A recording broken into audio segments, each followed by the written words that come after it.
ఓం శ్రీ విద్యాం జగతాం ధాత్రీం సృష్టిస్థితిలయేశ్వరీం నమామి లలితాం నిత్యాం మహాత్రిపురసుందరీం. ఓం శ్రీమాత్రే నమః. ఓం శ్రీలలితాంబికాయై నమః. పవిత్రాత్మ స్వరూపులైన మీ అందరికీ మీ తల్లి అవ్యాజ్యమైనటువంటి మాతృప్రేమనందిస్తూ లలితాంబిక రహస్యనామ సహస్రాలలో సిస్టేస్టా అపురూపమైనటువంటిది మంత్రం. అమ్మవారికి ఏది ప్రియం అవుతుందో ఈ మంత్రంలో తెలియజేయబడింది. శిష్ట ఇష్ట సిస్టేస్టా. శిష్ట అంటే శిష్టజనులు, సదాచారమునందు ప్రవర్తించు వారిని శిష్టజనులు అంటారు. సదాచారము అంటే సత్యమునందు ప్రియము కలిగినటువంటి వారు, ధర్మాచరణమునందు ప్రియము కలిగినటువంటి వారు, అమ్మకు ఇష్టమైనటువంటి పనులు మాత్రమే చేయువారు. అమ్మ ధర్మ సంవర్ధిని. ధర్మం అంటే తల్లికి ఇష్టం కనుక ధర్మాచరణ జీవితంలో ఊపిరిగా కలిగినటువంటి వారు. సదాచార ప్రవర్తిక కనుక సదాచారాన్ని అవలంబించేవారు. సదాచారంలో ప్రతినిత్యం మంత్రజపం, ధ్యానం, పవిత్రమైనటువంటి నిర్మల జీవితం, నిర్మల అంతఃకరణం, ఇవన్నీ కూడా సదాచారం కలిగినటువంటి ప్రవర్తనలో వస్తూ ఉంటాయి. క్రమశిక్షణతో కూడిన జీవితం, వేదాధ్యయనం, స్వాధ్యయనం, పవిత్ర గ్రంథాల పఠనము, వినడము, వాటిని మననం చేసుకోవడము, రామనామ స్మరణం చేయడము, ఇవన్నీ కూడా సదాచారం క్రిందకు వస్తూ ఉంటాయి.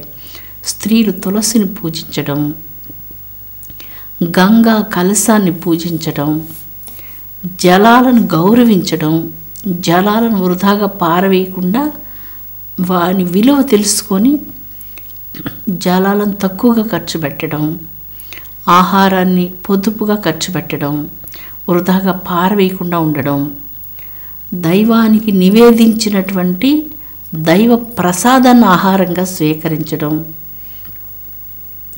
నిర్మల జీవనం గడపడం, నిరంతరం ఆశాపాసాల వెంట పరుగులాడకుండా ప్రశాంతమైనటువంటి అంతరంగంతో మంచి జీవితం గడపాలి. తల్లి నాకు ప్రసాదించిన ఈ మానవ జీవితం అనే వరాన్ని నేను కలుషితం చేసుకోకూడదు, నేను సవ్యంగా జీవించాలి, ధర్మంగా జీవించాలి. ఇవన్నీ కూడా సదాచారం క్రిందకు వస్తూ ఉంటాయి. ఈ భారతమాత ఎంతోమందిని ఉత్తమోత్తములైనటువంటి సంతానానికి, ధర్మ సంవర్ధకులైనటువంటి వారికి జన్మను ప్రసాదించింది. తల్లి ఒడిలో వారందరూ సదాచార ప్రవర్తకులై అలాగా జీవించారు. ఆదర్శవంతమైనటువంటి జీవితాన్ని వారు జీవించి మానవులకు సాటివారికి కూడా ఆదర్శప్రాయులుగా నిలిచారు. శిష్టములు అనగా చేయతగిన విహిత కర్మలు. ఈ కర్మలు చెయ్యాలి. ప్రతిరోజు నిత్యాగ్నిహోత్రం చెయ్యాలి. ప్రతిరోజు ఎవరికైనా ఒక అతిథికి అన్నం పెట్టాలి. నిత్యం గోమాతను సేవించాలి. సత్యంగా జీవించాలి. విహిత కర్మలు. ఈ పూజలు ఇవన్నీ చేసి తప్పులు చేస్తూ ఉన్నప్పుడు ఆ పూజలకి అర్థం లేదు. అందుకని చేయతగినటువంటి విహితములైనటువంటి కర్మలను చేస్తూ పవిత్రమైనటువంటి అంతరంగాన్ని కలిగి ఉండడం. కేవలం విహిత కర్మలు మాత్రం చేసి అంతరంగంలో అశుద్ధంగా ఉండడం వలన ఆ విహిత కర్మలకు ఎటువంటి యోగ్యత ఉండదు. హృదయంలో స్వచ్ఛమైనటువంటి పవిత్రత నిండినప్పుడు ఏ చిన్న కర్మ చేసినా అది ఒక విహిత కర్మ అవుతుంది. ఇష్టములు అంటే అభిమాన పాత్రములైనటువంటివి. అంటే శిష్ట ఇష్టములు విహితంగా చేయవలసినటువంటి కర్మలు కొన్ని అయితే అభిమాన పాత్రములైనటువంటివి కొన్ని. దేవికి అభిమానం ఇలాగ చేస్తే అలా చేస్తాం మనం. అమ్మకు అభిమానమైనటువంటిది ఏదైనా చేసేందుకు మనం సిద్ధంగా ఉంటాము అని కొంతమంది భక్తులు అలాగా ప్రియములైనటువంటి వాటిని చేసేందుకు మిక్కిలి ప్రీతిని కలిగి ఉంటారు. అందుకని ఈ మంత్రంలో అమ్మకు ప్రియమైనటువంటిది ఏదైతే ఉన్నదో దాన్ని మనం ఆచరించినప్పుడు జీవితం శాంతియుతంగా సాగిపోతుంది అంటూ ఈ మంత్రం దీని సారాంశం. అమ్మకు ప్రియమైనటువంటిది జగత్తుకు హితమైనటువంటిది. ఆ హితమైనటువంటి సత్యం, ఆ దివ్యమైనటువంటి ధర్మం మన జీవితానికి చాలా చక్కని వెలుగును ప్రసాదిస్తుంది. అందువల్ల తల్లి ప్రసాదించే ఈ జీవితంలో ఏ సమస్యలైనా, చిన్న చిన్న క్లేశాలైనా అవి ఎక్కువగా కలతపరచలేవు. ఎందుకంటే అవన్నీ కూడా అమ్మ ప్రసాదించినటువంటి ప్రసాదాలే. ఆ కష్టం పెద్దది కానీ చిన్నది కానీ ఇదంతా అమ్మ పరీక్ష. అమ్మకు విహితములైనటువంటి కర్మలు మాత్రమే మనం చేద్దాం. ఏ పని చేయడం వలన మాతృమూర్తికి సంతోషం కలుగుతుందో ఆ పవిత్రమైనటువంటి కర్మను ఆచరించి జన్మకోట్ల కన్న తల్లిని భవానీదేవిని సంతోషపెడదాము అంటూ భక్తుడు విహితములైనటువంటి కర్మలను ఆచరిస్తూ ఉంటాడు. అందుకే జగన్మాతను శిష్టేష్ట అని కీర్తించారు. ఇలాంటి పుణ్యపురుషులు భారతదేశంలో ఎంతమంది మహానుభావులో. ఇట్లు విహితములైనటువంటి కర్మలను చేసేవారి యందు మిక్కిలి ప్రీతి కలిగినటువంటిది శ్రీమాత. శ్రీమాతకు సదాచారం అంటే మిక్కిలి ప్రియమైనటువంటిది. సత్ ఆచారం, సత్యమే జీవితంలో ప్రాణాధారంగా కలిగి దానిని ఆచరించువారు సదాచారవంతులు. సదాచారం అంటే మంచి ప్రవర్తన అని కూడా అర్థం వస్తుంది. సత్యమునందు చరించువారు సదాచారవంతులు. కాబట్టి ఇలాంటి వాళ్ళ మీద కన్నతల్లికి మిక్కిలి ప్రియం కలిగి ఉంటుంది. వారిని సర్వకాలములందు కంటి రెప్పను దుప్పటిగా కప్పి కాపాడుతూ ఉంటుంది. అలాంటి దయార్ద్ర హృదయంతో తల్లి ఉంటుంది. ఉత్తమోత్తమైనటువంటి బ్రహ్మజ్ఞాన సాధనా పరులు ఇటువంటి వారి యందు మిక్కిలి అభిమానం కలిగినటువంటిది. వారిని ఆ ప్రీతితో అడుగడుగున అంటిపెట్టుకుని ఉంటుంది. ప్రతి అడుగునందు నడిపించి బ్రహ్మమే తాను అనేటువంటి బ్రహ్మజ్ఞాన సిద్ధిని ప్రసాదించినటువంటిది కనుక శిష్టేష్ట అంటూ ఈ మంత్రమునందు జగదంబ వసిన్యాది వాగ్దేవతల చేత కీర్తించబడింది.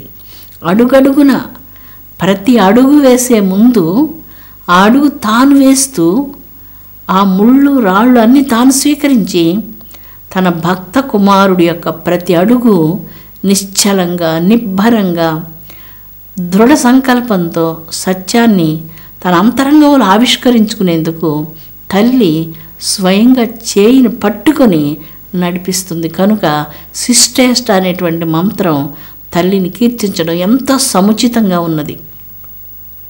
అవును, తల్లికి బిడ్డ మీద ఉన్నటువంటి వాత్సల్యం వర్ణనాతీతమైనటువంటిది.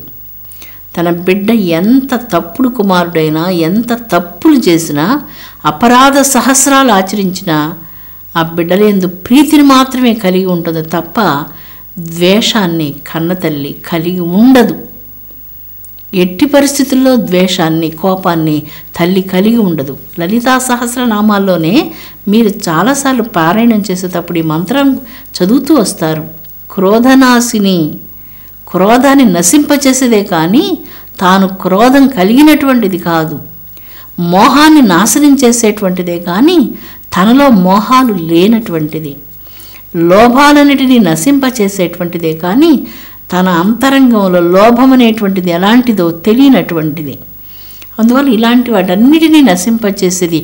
దురాచార శమని, ఎన్నో చేయకూడనటువంటి దురాచారాలు చేస్తూ ఉన్నప్పటికీ వాటిని కూడా మన్నించి సంస్కరించేదే తప్ప నశింపచేసేటువంటిది కానీ కాదు.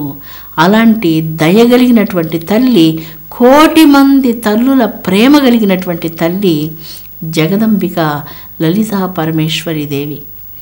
లలితా సహస్రనామాల సాధన, ఈ మహాయజ్ఞం, ఈ ఘోరమైన తపస్సు ఒక్కసారి పారాయణం చేస్తేనే జన్మకోట్ల పుణ్యాలు పండి మానవునికి తల్లి పాదాల యొక్క మహా అనుగ్రహ సిద్ధి లభిస్తున్నది. సాధన యందు తల్లి సంస్కరించి అవ్యాజ్యమైనటువంటి తన అనురాగాన్ని ప్రసాదించి అఖండమైనటువంటి బ్రహ్మజ్ఞాన సిద్ధిని జగన్మాత ప్రసాదిస్తుంది. అలాంటి భక్తులకు ఈ ప్రపంచంలో ఏ విచారం ఉండదు, ఏ దుఃఖం ఉండదు, ఏ విధమైనటువంటి అశాంతి హృదయంలో స్థానం ఉండనే ఉండదు. జగన్మాతను పూజించేటువంటి నిజ భక్తులలో ఎప్పుడు అసంతృప్తి అనేటువంటిదే ఉండదు. అమ్మను పూజించినటువంటి కుంకుమ నుదుట పెట్టుకొని దేవిని ధ్యానిస్తూ ఆ దేవి యొక్క దివ్య చరణార విందాలను తన హృదయ పద్మంలో స్థాపించుకొని అఖండమైనటువంటి పరబ్రహ్మానుభూతిని పొంది ఈ ప్రపంచంలో తాను పొందవలసినటువంటిది ఏది లేదు అన్న విషయాన్ని చాలా స్పష్టంగా తెలుసుకుంటారు. దైవమే ఆనంద స్వరూపం, అమ్మయే ఆనంద స్వరూపం. దైవంలోని తేజోబిందువులోని శాంతి, ఆనందం మాయా శృంగారంలో లేనే లేదు, లేదు లేదు లేనే లేదు. ఎప్పుడైనా ఆ తేజోమయ బిందువులో ఉండే ఆనందం మాయలో ప్రాపంచికమైనటువంటి భ్రాంతులలో ఎలా ఉంటుంది? లేనే లేదు, ఉండదు, ఉండనేరదు. హే బ్రహ్మమయి, నీ మాయాజాలం నుంచి తప్పించి నీ ఆనందమయ తేజస్సునందు నాకు స్థానాన్ని ప్రసాదించమ్మా. నన్ను నీ ఆనందమయ తేజస్సులో ఉండే విధంగా నాకు నీ పాదార విందాల యందు స్థానం ప్రసాదించమ్మా.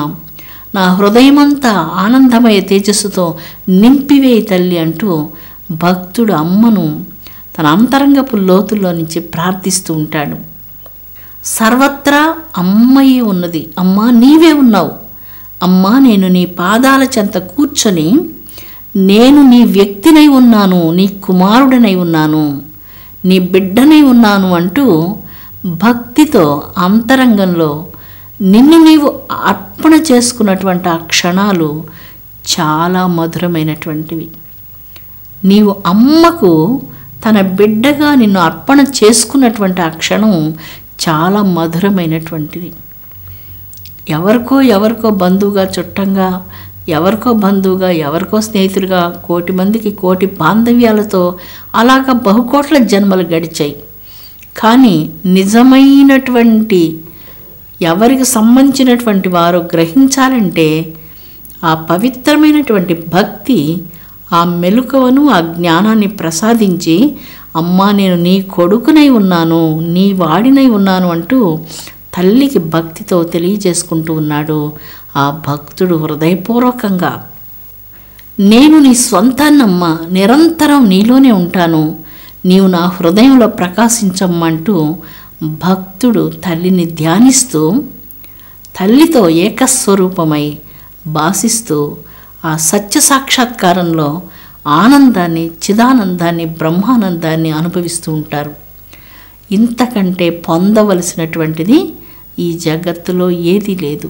మహారాజులు, చక్రవర్తులు, మహర్షులు దీనికోసమే ఎంతో పరితపించి చిట్ట చివరికి ఆత్మసాక్షాత్కారాన్ని పొందారు.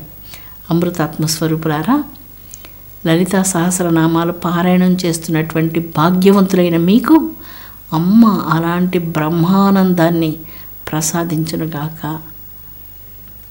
ఓం శాంతి శాంతి శాంతి.